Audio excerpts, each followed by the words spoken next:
Good morning, YouTube. Welcome to the reptile barn. We're not going to be able to get this up in the morning like I usually do, so I apologize for the late upload.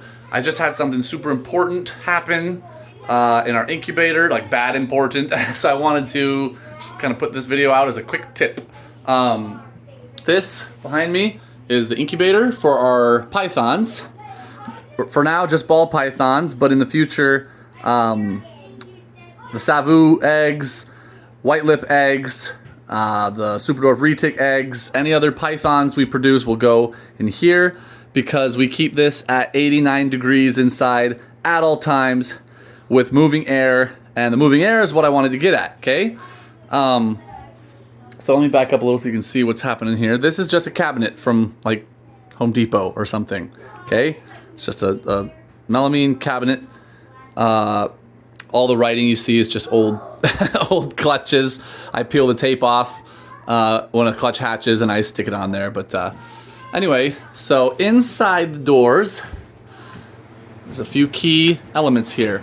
You can see 12-inch heat tape, floor to ceiling on both sides.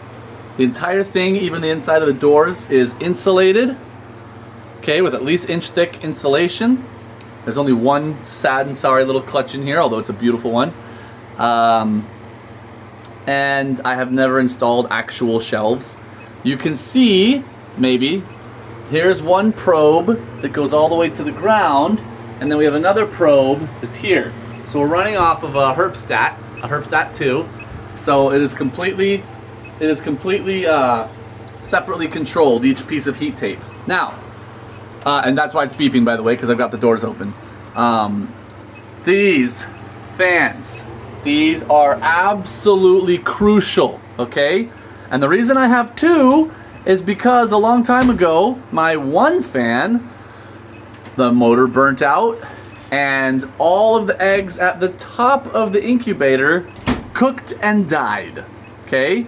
It was horrific, because obviously, as you all know, hot air rises. So we keep two fans on that are fairly powerful at all times. One is at the top on the left side blowing down. One is on the bottom on the right side blowing up. So the air is constantly circling and there's no hot spots and no cold spots. Everywhere in there, if I were in here with a temp gun, obviously now it's gonna be colder because the doors have been open, but if I went in with a temp gun, everything in there, as soon as I open it at least, should be 89 degrees. And it is, every time I test it.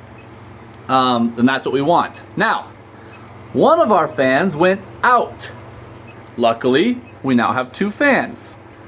So my second fan was able to do the job. It got a little bit off, but not terribly. And the eggs were safe. We bought a new fan, we put it in, now we have two fans again.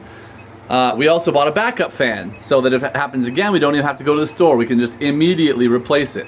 So anyone who has a DIY incubator, saves you a lot of money, it's customizable, they function wonderfully, but please don't skimp. Use a really excellent thermostat of some kind, multiple heat sources, so that if one goes out, you're okay. Have an alarm system, so if the temperature gets off, either too high or too low, you can know about it immediately, and use two sources of air circulation, so that if one goes out, you don't have a catastrophic event, okay? So, that is this video, it's kind of a quick tip kind of video. I'll close this up. The reason that this piece of insulation, by the way, extends out is because these doors had a gap, and we didn't want a big giant gap down the middle of the incubator that would completely defeat the purpose of being insulated. That is all. I hope that this was informational. Thank you guys so much for watching. Until next time, we are the Reptile Barn.